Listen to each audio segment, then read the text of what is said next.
Habari ndugu msikilizaji, karibu tena katika kipindi changu hiki cha mahusiano ya ndoa. Asilimia 96 ya wanawake hawafai kuoa, lakini hiyo haimaanishi kuwa wanawake wema hawapo. Hapana, hapa kuna dalili 7 kwa wanawake mwenyewe anafaa kuolewa au kuhifadhiwa. Ni ukweli kwamba ni ukweli mchungu, lakini ndio halali na hali halisi jinsi ilivyo. Hata hivyo, tusikate tamaa. Kuna asilimia zilizofichika kati ya haya mawe magumu nataka kuambia. Dalili 7 za kuonyesha mwanamke aliye mzuri sana kuoa. Yeye ni mnyenyekevu, anafuata uongozi wako. Huyu ni mwanamke anayekufaa na ni mzuri kumuoa. Badala ya kushindana na wewe, anaamini maamuzi yako. Anaacha nguvu zako ziongeze, huku akizimiliki kwa hekima na upole. Huyu ndiyo mwanamke anayefaa wewe umuoe.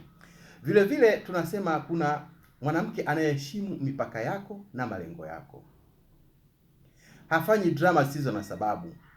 Anaelewa wakati wa kazi, wakati wa utulivu na wakati wa kuwa pamoja.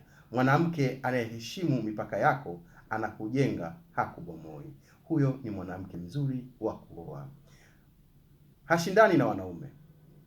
Hana ule msimamo wa mimi ni sawa na mwanaume kila kitu. Anajua nguvu zake kama mwanamke na anazitumia kuleta amani, utulivu na faraja, si ushindani.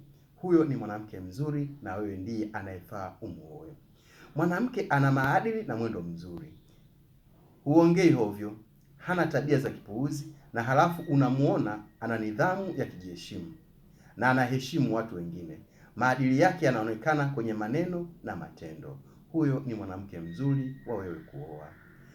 Anakutia moyo kuwa bora. Yaani mwanamke anayekutia moyo na kuwa bora. Hakuingilii kwa pressure, bali anakusukuma kimya kimya kwa kuwa mwanaume mkubwa zaidi. Hata kupitia changamoto yuko hapo kukutia nguvu, si kukukebei au kukuvunja nguvu. Huyo ni mwanamke mzuri na unafaa kumuoa ukamweka ndani. Mwanamke mwaminifu na mkweli. Hafichi maisha yake. Hana siri zisizoeleweka na hayuko kwenye michezo ya kimapenzi. Maneno yake yanaendana na matendo yake.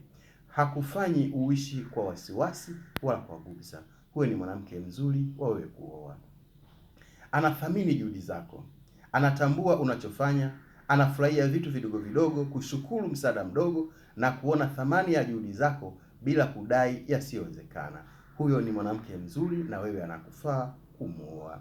Mwanamke ambaye hajali kitu kikubwa, yeye kile kidogo utakachompa kwake ni shukrani na ndicho anakiona ni bora zaidi kwa kile alichokipata. Huyo ni mwanamke mzuri. Hana madai makubwa, vitu vyenye thamani akahitaji yeye. Hapana, bali huhitaji kile ulichokuwa na uwezo nacho ukampelekea. Yeye anapokea na kukishukuru. Basi huyo ni mwanamke bora. Mwisho niwaambie kwamba kwenye dunia ya sasa yenye kelele, mitazamo mibovu na mitindo ya maisha isiyojengwa kwenye maadili, kupata mwanamke mwema ni neema kubwa sana, na unatakiwa umshukuru Mungu kwa kupata mwanamke mwema. Hawa wanawake hawapigi kelele mitandaoni, hawajitangazi, hawatafuti makundi yasiyofaa. Utawakuta kwenye utulivu, wenye heshima, kwenye maadili na kwenye tabia zao. Ukimpata mmoja, mheshimu, mlinde na mjenge pamoja. Wanawake wa aina hii hawapatikani kirahisi namna hiyo. Hao ni wanawake ambao wewe unaweza ukampata kati ya hao wenye makundi 7 nilokutajia. Ukimpata mwanamke mwenye sifa hizo, basi hakikisha mwanamke huyu uliyempata ni mzuri na mwenye kukujali kimapenzi na kiupendo. Siku hizi mtu anaingia kwenye mahusiano akiwa ameshajiandaa kuachika. Kuacha tutamani, kupenda ni pia kuwaumiza tunaowapenda. Tunatamani kupendwa, lakini tunaombwa tusilipokee upendo. Basi kwa leo naomba niishie hapo, ila usisahau kusubscribe channel yangu. Karibu tena siku nyingine.